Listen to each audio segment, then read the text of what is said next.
Assalamualaikum warahmatullahi wabarakatuh. Bagaimana kabarnya hari ini anak soli dan solihah? Semoga kalian selalu dalam keadaan sehat ya. Amin ya robbal alamin. Nah, sebelum kita mulai pembelajaran kita hari ini, mari kita berdoa. Berdoa dimulai. A'udzubillahi minasyaitonirrajim. Bismillahirrahmanirrahim. Raditu billahi robba wa bil islami dina wa bi muhammadin nabiyya wa rasula. Rabbi zidni ilman warzuqni fahman wa amalan mutakabbalan. Amin ya robbal alamin.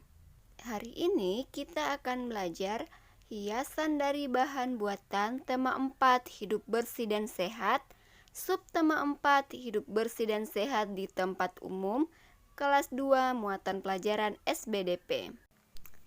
Kerajinan dari bahan alam dan bahan buatan. Kerajinan dapat dibuat dari bahan alam ataupun bahan buatan. Kerajinan sendiri adalah suatu karya seni yang dihasilkan melalui keterampilan tangan. Nah, contoh bahan alam misalnya itu biji-bijian, daun kering, kulit buah, tanah liat, dan cangkang kerang. Masih banyak lagi bahan-bahan alam yang bisa dijadikan hiasan. Kemudian kerajinan bahan buatan adalah hasil olahan bahan alam yang dilakukan oleh manusia. Contoh bahan buatan yang dapat dijadikan kerajinan yaitu manik-manik, plastisin, stik es krim, sedotan, koran bekas, dan botol plastik. Sekarang kita masuk di materi contoh hiasan dari bahan buatan. Nah, manik-manik dapat dibuat menjadi berbagai macam hiasan. Yang contohnya itu kalung, yang kedua contohnya bros, kemudian contoh lainnya itu gantungan kunci, dan contoh selanjutnya yaitu tempat tisu. Adapun cara membuat hiasan dari manik-manik, pertama kita siapkan dulu alat dan bahan. Alat dan bahan yang akan kita gunakan, yang pertama gunting, kedua yaitu benang atau nilon atau senar, yang ketiga manik-manik. Tetapi jika tidak memiliki manik-manik, kita dapat menggunakan bahan dari plastik, misalnya sedotan. Adapun cara membuatnya, yang pertama yaitu siapkan beberapa buah manik berbahan plastik. Kemudian yang kedua, jika manik-manik tidak ada, maka buatlah sejumlah manik-manik yang terbuat dari bahan plastik atau sedotan. Yang ketiga, pilihlah warna dan ukuran manik-manik yang akan kita gunakan sesuai dengan selera kita masing-masing. Yang keempat, potong benang atau senar sesuai panjang yang diinginkan. Yang kelima, yaitu masukkan benang atau senar ke dalam manik-manik dengan kombinasi warna yang menarik atau cantik dilihat.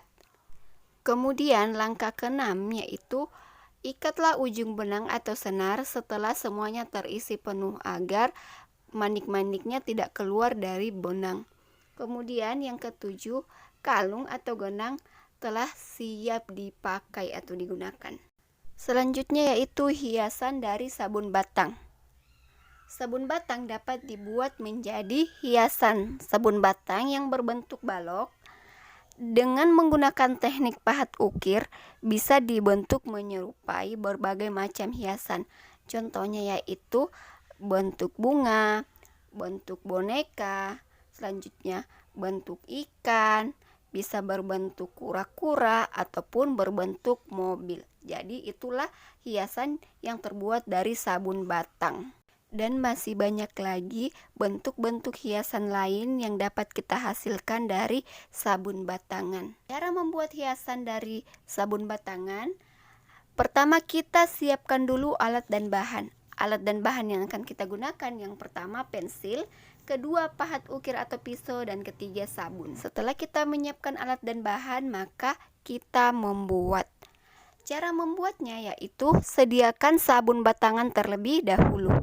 Kemudian, lukislah pada sabun sesuai gambar atau model yang diinginkan. Setelah itu, ukirlah sabun menggunakan pahat ukir hingga membentuk model yang kita inginkan. Tapi, jika tidak memiliki pahat ukir, maka bisa menggunakan pisau. Nah, dalam menggunakan pahat atau pisau, kita itu harus selalu berhati-hati agar kita tidak terluka. Setelah kita membuat pahat pada sabun batangan, kita haluskan permukaan sabun yang telah diukir sehingga menyerupai model yang sempurna. Setelah itu, hiasan yang kita buat telah selesai dan siap dipajangkan. Nah, untuk tugas hari ini yaitu anak-anak ustazah membuat hiasan tempat pensil atau kotak tisu dari bahan stik es krim. Jadi kalian boleh memilih salah satu, boleh membuat tempat pensil atau kalian ingin membuat kotak tisu, bebas ya.